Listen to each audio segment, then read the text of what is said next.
Welcome to Power Up's Ask a Health or Fitness Expert podcast, where we have a variety of guests that volunteer to share their love of health, fitness, services, or products. These are all things that are good for us. A quick disclosure, this podcast does contain our personal tips, advice, suggestions, probably a few opinions, but today I am so excited to have Jake Weeks on board. He's my honorary weekly guest. But we're going to talk about the circadian rhythm. How about the circadian rhythm? I know that this is really important to me in my practice and working with clients, especially those that come to me and say, Catherine, I'm sleeping too much, meaning, like 12, 13, 14, 15 hours a day. Or I have the opposing side that are sleeping 3 or 4 hours a day and saying, I'm functioning just fine. I would definitely disagree. I really believe a healthy amount of sleep is 7 to 8 hours every night, consistently, every single day, going to bed at the same time, waking up at the same time. But the circadian rhythm is really an important piece to the puzzle. How do you feel, Jake, about the circadian rhythm? I don't know how to feel, honestly. I don't know how to manipulate it and control it. I know that it plays a big impact. And I know that besides obvious things like doing things habitually at the same times, I wonder how you can control it. What kind of advice can you give those people that sleep 12 hours besides just the standard, get more exercise or whatever, Is there some aspect of the timeliness or light and dark? I know that's a big influencer. Yes. So the big key factor is our natural sunlight. I do have a couple of clients I've worked with in the past that work night hours and sleep during the day. And truth be told, they feel horrible all the time. They're miserable because they are fighting against our natural circadian rhythm. It's actually called the master clock in the brain that coordinates all the body's clock, in essence. So it's in sync and basically controls the nerve cells in the brain. I have to look up my notes here, and I'm probably not going to pronounce this right at all, but it's controls the nerve cells in the brain. They abbreviate it as SCN, so it's a suprachiasmatic nucleus. Probably really butchering that, but the SCN contains about 20,000 nerve cells and is located in the hypothalamus, an area of the brain just above where the optic nerves are. So behind the eyeballs. So the eyes are sensing the light, right? So, and a lot of it comes from the blue light, which is where the problem comes in this day and age with people on their cell phones, on the computer, having their TVs on all night in their bedroom, or any kind of light, honestly, coming in during your sleep really triggers that. And, this is where the circadian rhythm can influence your sleep cycles, your hormone release, your body temperature, and other bodily functions. So it also will affect your alertness, your hunger. So if your circadian rhythm is off, you might be more hungry, you might be more apt to making poor choices. Your metabolism is affected. If you're sleeping poorly, it also affects your fertility, mood, obviously, we all know that. But insomnia can be an issue, diabetes, depression. So one of the things that is really, really important when my clients tell me that they're just having all this trouble sleeping, we get a healthy pattern of sleep. So here's some tips that I usually start with. One, you need to go to sleep every single night at the same time. It needs to be 8 hours, designated, like a rock in your schedule. Don't deviate from that rock. Keep that rock in your schedule. I don't care, Monday, Saturday, Sunday, Monday, Tuesday, it doesn't matter, every single day. Keep it as a rock. The only exception is if you have to go pick somebody up at the airport or the random New Year's Eve or something like that. But keeping your schedule hard, fast, same every single night. But the hour before bed, making sure that you have no devices, no TVs, no cell phones, no iPads. Utilize that time to decompress, slow down, get the, and turn off the lights, relax, read, journal, read a book to your child, for instance. Let's go back to doing that instead of having all these videos reading for your kids, right? but turning off all these artificial lights, these blue lights that are coming in, and it just kind of gets your body in the rhythm and getting prepared to go to bed. The other thing in your bedroom is having it like a spa, meaning that you walk into your bedroom and it's super clean and sleek and not a lot of clutter, keeping it really simple, no photos, just real clean and sleek in a beautiful environment, and no light at all. So blacking out your windows, not allowing any sunlight or any light at all getting in is extremely important.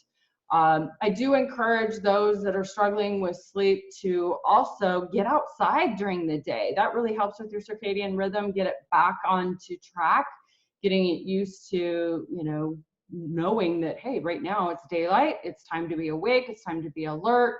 So going outside, being outside just for a little bit, not only gives you the vitamin D that we need, but it also provides that light coming in and telling your body it's time to be awake and alert. So how does this sound? How does this coming up for you? And that's all really good advice. You know, I think you touched on screens, I think probably does make a big difference. I think if you're trying to sleep with a TV on, or if you're watching TV and getting all excited about, you know, some show that you're into right before bed, that's not going to help you. To me, the best advice I can give specifically about sleep is just get exercise. You know, that will make you tired. If you don't get exercise, it's really tough to sleep. And I know that's especially true for me. Don't obviously drink coffee late at night or sugar. You know, there's some easy ones. I think you're right on when you say schedule 8 hours for yourself. You know, don't live a life where you're only scheduling yourself 6 hours of sleep a night for 30 or 40 years. I mean, you really should, if you can, sleep until you wake up naturally, you know, especially if you get exercise and you can fall asleep easily, you know. Right. I wonder, yeah, go ahead.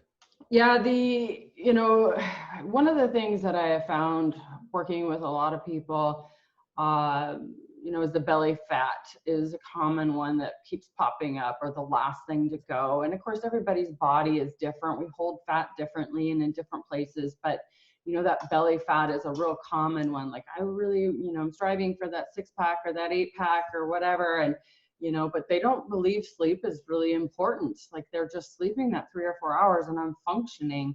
The reality is you could be working out, you know, 5 times a week.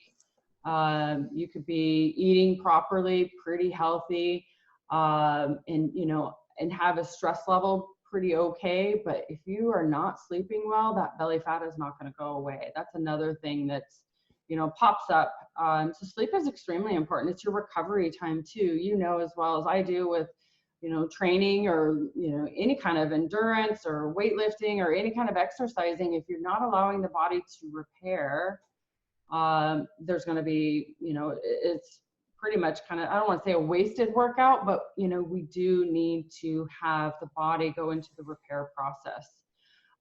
So sleep is really important. It's so important. And more studies keep coming that just suggest how linked it is to happiness, as linked as the way you eat, the way you exercise, the relationships you have. It's something that, like, serious athletes and people who are serious about their health and happiness should devote time and energy to making sure that's a part of their life that's working well for them. There's some interesting facts I came across, just to throw some things out there.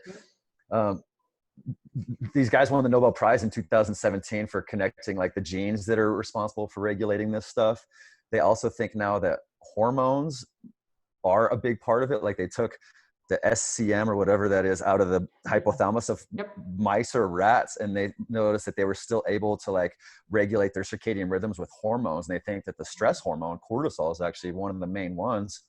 And one of the things that kind of happens when you first wake up is your stress increases, your heart rate increases a bunch. That's why a lot of actually heart attacks happen in the morning.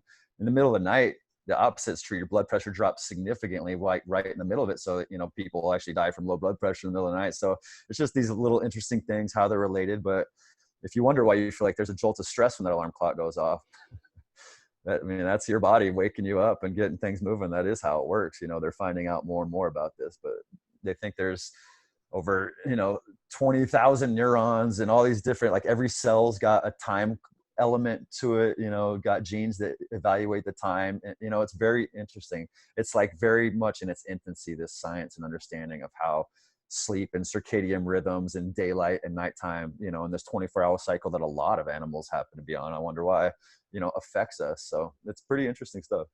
Right, right. Yeah. So if weight loss is an issue for you, or maintaining that lean, sexy body is something you want to do, you know, you really need to consider, or, you know, if you're wanting to be an athlete or be strong, or improve, you know, your physical appearance in any way, you know, sleep really needs to be, it really needs to be important to everybody, honestly.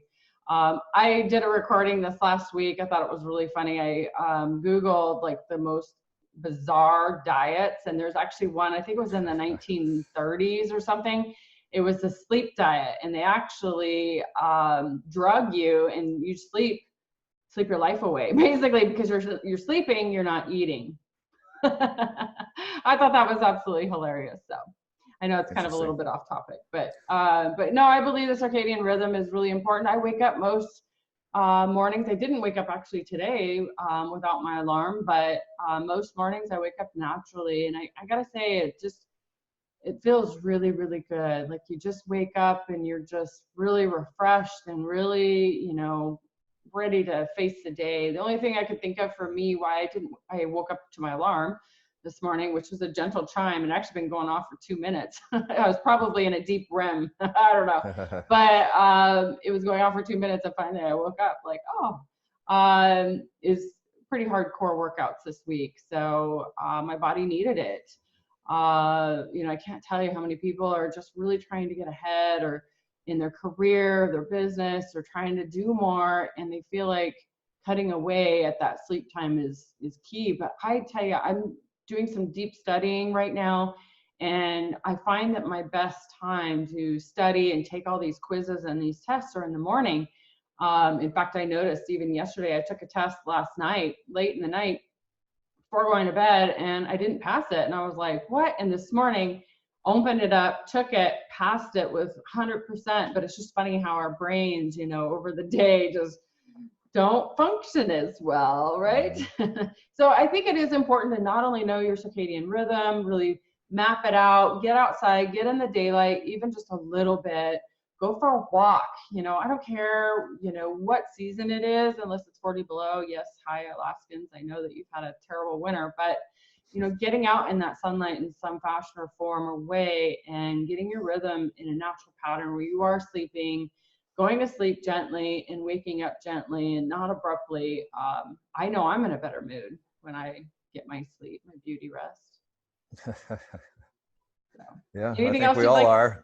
Anything else you'd like to add, or are you feeling pretty complete? No, I just feel empathy because I have clients that struggle with sleeping, you know, and this is something that science and big, you know, firms and companies have tried really hard to come up with things that are healthy, you know, that aren't Ambien, you know, that make you drive asleep and things like that. And it's tough. I really hope they come up with some solutions for people, because melatonin doesn't work for everybody. Your body becomes adjusted to that. You just need more and more. But the best things you can do are exercise, you know, don't eat the caffeine and sugar. Try to do things at the end of your day that are relaxing and not, you know, exciting. Those are the fundamentals. Yeah, I think, you know, what you eat to the last half of the day is really important. Staying away from the spicy foods, things that are going to cause indigestion. I have, again, helping a lot of clients with sleep. I found that, you know, I love spicy food, absolutely love it. But I also know that I need to have that kind of in the middle of my day, and, you know, and tame off the foods as far as the spice level later in the day. And there's a couple of reasons. Our body temperature actually lowers as we go into the circadian rhythm of the night sleep, right? So, you know, so you don't want to consume a bunch of spicy foods is one thing. The second thing is your room temperature needs to be about 68, 69 degrees. Some of my clients even like it cooler. I've had clients that had a heating system or source, like a wood stove, that, you know, isn't consistent. And quite honestly, I'm very blunt, and you just need to find a way to have a heat source in your bedroom, in your environment, that is consistent, that keeps your room cool. Because literally I've had clients wake up in the middle of the night, stoke the fire or whatever, get the heat source continuing, and it spikes the temperature in the room to, you know, 75 or whatever, and they don't know why, but all of a sudden they feel like cleaning. Well, the reason is you've increased your body temperature, and it actually creates energy, and your body wants to be up. So, it is important to have a good sleep system, like a process, the before bed. And when I say, sleeping 8 hours a day, I honestly just, when I first work with clients, it's being horizontal for 8 hours. You may not be sleeping, but you just need to set this rock in your schedule that you are laying in bed, reading, journaling, meditating, just being at peace with yourself, and having that environment really dark, really cool, really like a spa. No photos of people looking at you or things that are going to stimulate you to think and ponder things or stress out. It's just really got to be no clutter. Like, I can't tell you how many clients their bedroom is like the catch-all room where it just is piles and piles of crap. You can't have that. All that clutter is clutter in your mind and your brain, and that environment really just needs to be sleek and clean and beautiful. A weighted blanket is another great suggestion. Because again, your room should be really cool, but that weighted blanket is incredible. I don't have personally the weighted blanket that is advertised everywhere, because they are pretty spendy. They're like $150 ish in that neighborhood. But I actually have layers and layers of blankets on my bed, and have for many, many years, and had no idea, actually, as far back as I can remember, I always wanted weight on me, quite literally heavy. And I like that. And I don't know if it helps with people with anxiety too, but I just kind of feel like I'm being hugged, I guess. And it does, it puts me to sleep right away. And obviously having clean sheets where you're not using dryer sheets from the store. Those are extremely toxic. That can cause asthma symptoms or skin rashes, or actually the chemicals go right into your blood system. I could go on and on, really. Yeah, I want to add on a couple. No creepy dolls. Yes. If you have a partner that tosses and turns or snores, you got to dump them right now.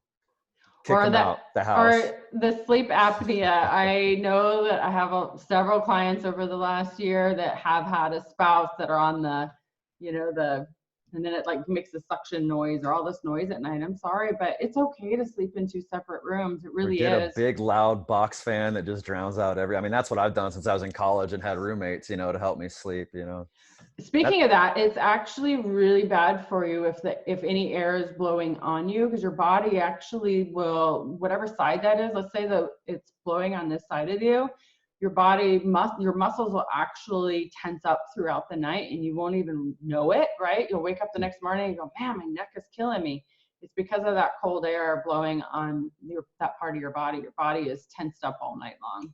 It's pretty interesting. I don't have the air blow on you. I'm going to have to reevaluate my summertime decision making. Yeah, air conditioner. Like, I've had, again, clients that I've worked with during the summertime, the room temperature skyrockets because of the, not having an air conditioner. You don't need, to put in $15,000 air conditioning system for your whole house. It just needs to be your bedroom. And nowadays you can get them pretty inexpensive at Costco. I have the one that sits on the floor and it just pipes out through the window, and it's super easy to set up, super easy to turn on. Just keep your filters clean. But it is essential to have your room temperature consistent and don't have the air blowing on you. Duly noted. So hopefully, I feel like, I don't know, sleep is really important to me. It didn't used to be. Before I started my own health journey, I sacrificed sleep for work, and I, just drove myself into the ground. So I don't recommend doing that. No, take good care of yourself. Make sleep as important as exercise and eating right. It is. Right. So how do we get a hold of you, Jake? fitandhappyclub.com. I do sleep assessments too. Just kidding. Posture, gait, fitness, do all that stuff. And we will help with your sleep if that's something that you're struggling with. And a lot of my clients are, honestly, and I think that affects them significantly from the sounds of it. Yeah. And one last thing I will suggest, one of the things that comes up quite a bit is, I'll ask, what's happening when you get up at 1, 2, 3, or 4 in the morning or whatever? Why are you staying awake? Oh my gosh, I'm thinking about a million things. Get a piece of paper out and write it all out, and then go back to bed. Try not to turn on too bright of lights. Just really get cozy with a piece of paper. get all your thoughts onto paper. It doesn't need to make sense. It can be just a hot mess. Oftentimes I'll look at it the next morning and go, I have no idea what's going on here. This is a hot mess. But sometimes they actually say their best ideas come from writing it all down and getting it out of their head and onto paper. But it's just sitting up there, just swimming, and it just needs to get taken off and put on paper. And for whatever reason, the brain is just like, okay, it'll happen. I'll deal with this tomorrow. And now it's not, jumbled up in my brain. It's now on a piece of paper. And it's very, very helpful for my clients that are very busy and professionals that are juggling so many different things. But yeah. So, all right, great. Work on some mental, some meditation techniques, just so that you don't have that kind of like stress where the minute you come awake, you're like, boom, there's my 20 problems from the day from yesterday. That's not a great life. That is going to keep you from sleeping well. So a big part of it is the way you think and the way you process the stress and the emotions that come with the thoughts. Yeah, meditation is a great point. That's really learning how to hone in your thoughts in your brain and relaxing. And yeah, there's so much greatness that can come from that. And I love the app Calm. That is the one that I really recommend to a lot of my clients that are new to meditation. It's simple, it's guided, and kind of can help you fine tune how to do that, how to pull in your thoughts and relax and just be. And there's literally, hundreds of things for sleep on YouTube that you can listen to, or things that might help at least calm your mind. Breathing techniques that will literally slow down, your processes, your bodily processes. Right. So yeah, we could go on forever. We could, but we won't. People need to get some sleep. True. All right, Jake. Wonderful as always. Until next week. Thank you. Thanks, Catherine. Good job.